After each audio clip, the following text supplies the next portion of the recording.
Alright folks, welcome back. Today we're taking a wee look at Space Marine 2. I'll say it right now, it's a hell of a lot of fun. Space Marine 2, developed by Saber Interactive and published by Focus Entertainment. Released on September the 9th of this year, 2024, but it wasn't. It was available on the 5th if you paid, you know. If you got the gold edition or above, then you got 3 or 4 days early access to the game, which seems to be a common trend happening in 2024, and one that I do not want to see keep happening. But here we are. You know, big question, does Space Marine 2 live up to the hype, or is it just another, you know, cash grab on nostalgia, which is unfortunately a thing that happens to the Warhammer 40k fans out there. Before I kind of talk about the nitty gritty of things, I do want to say that I do play on a high-end PC, so you know I do have like an i9 and 4090k, and I did see some people on Steam say that they were having technical issues for lower end systems, so that's something might be aware of. They did recently put out a patch, like an update, and I'm sure they'll do some more to fix these issues, but it might take some time. Anyway, let's go on to some of the good points about this game, and the first set is graphics and sound. Oh my god, this game looks absolutely fantastic, completely stunning. The environments are so richly detailed, like the war-torn cityscapes to the grotesque corpses and tyrannid gunk and stuff all over the walls and blood, and it's a truly cinematic look, and you can tell that the developers of this game have put their heart and souls into the level design and making sure that like this game does justice for the Warhammer 40k universe. And boy, a lot of what I've played so far was just me staring into the distance, looking at the walls and the doors and the weapons and just like stuff laying about on the floor. All of it is meticulously detailed, and oh, it's so good. Like, love it. I would love to have not just a photo mode, but like a cinematic mode where you can point a camera and time still goes by, just so I can have really cool backgrounds right here. It would be great. Yeah, the textures, the lighting, the particle effects, you know, when you're blasting enemies into like a puff of bloody mist, and provides such a like cinematic experience. You're kind of left almost dumbfounded. Like there was multiple times where I'm just like, wow.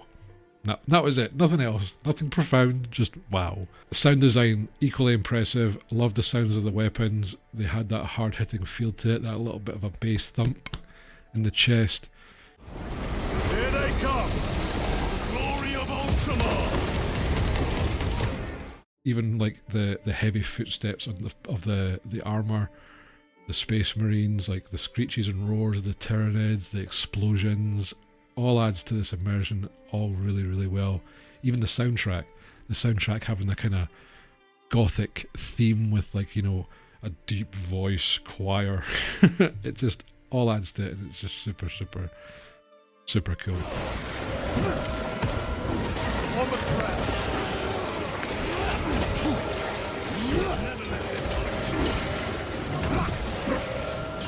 Marksman, get these gates closed.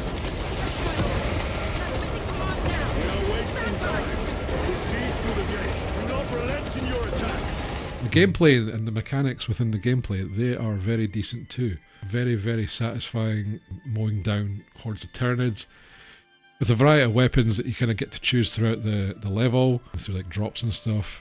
So you get anything from your trusty chainsword to heavy bolters to a power fist, plasma rifles, flamers, everything.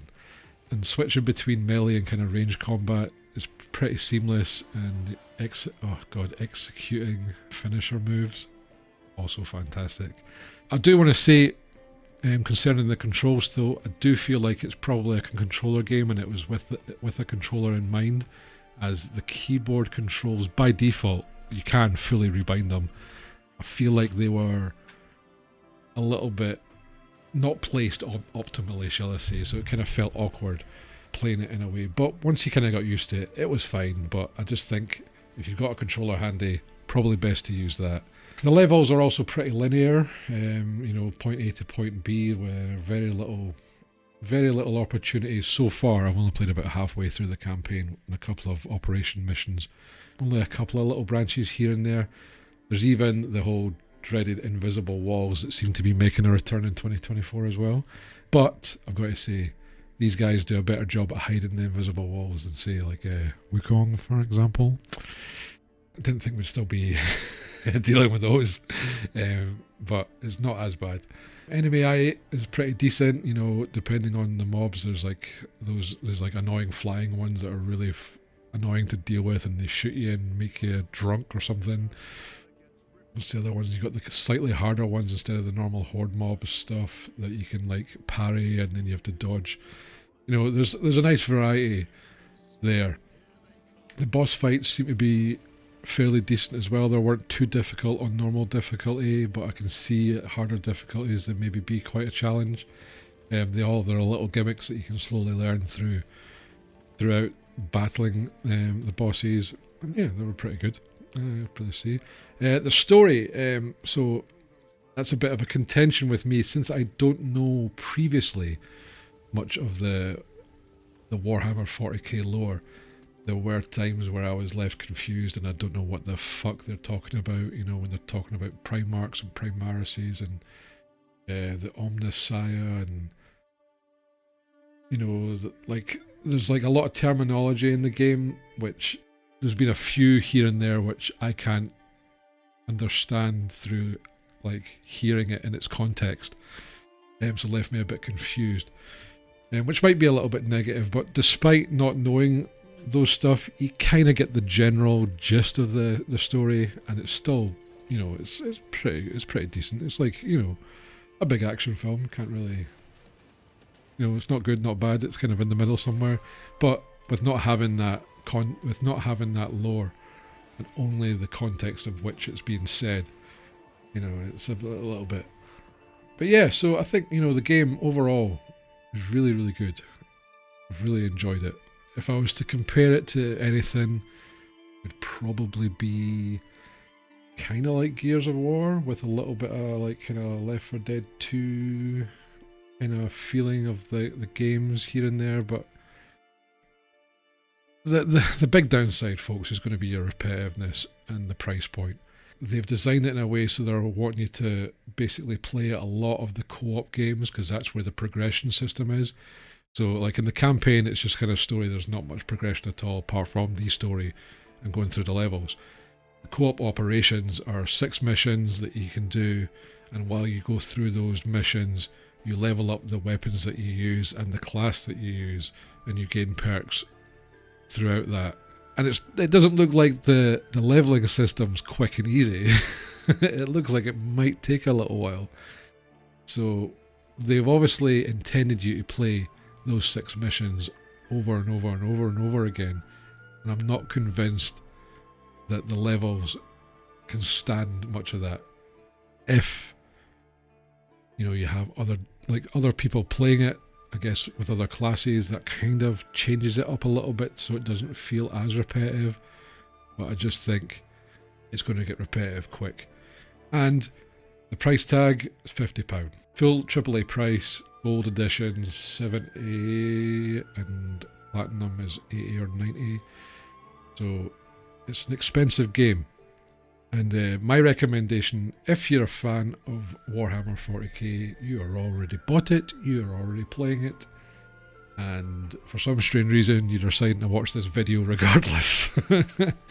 But for folks like me that know a little bit of lore, have some history with it through, obviously family play it, like I had my cousin play it and kind of introduced it to me when I was younger, but didn't kind of latch on because I knew it was an expensive hobby, but I still enjoy it. Yeah, I think with limited knowledge of the lore and not really playing other 40k games, it might be a struggle to justify the £50.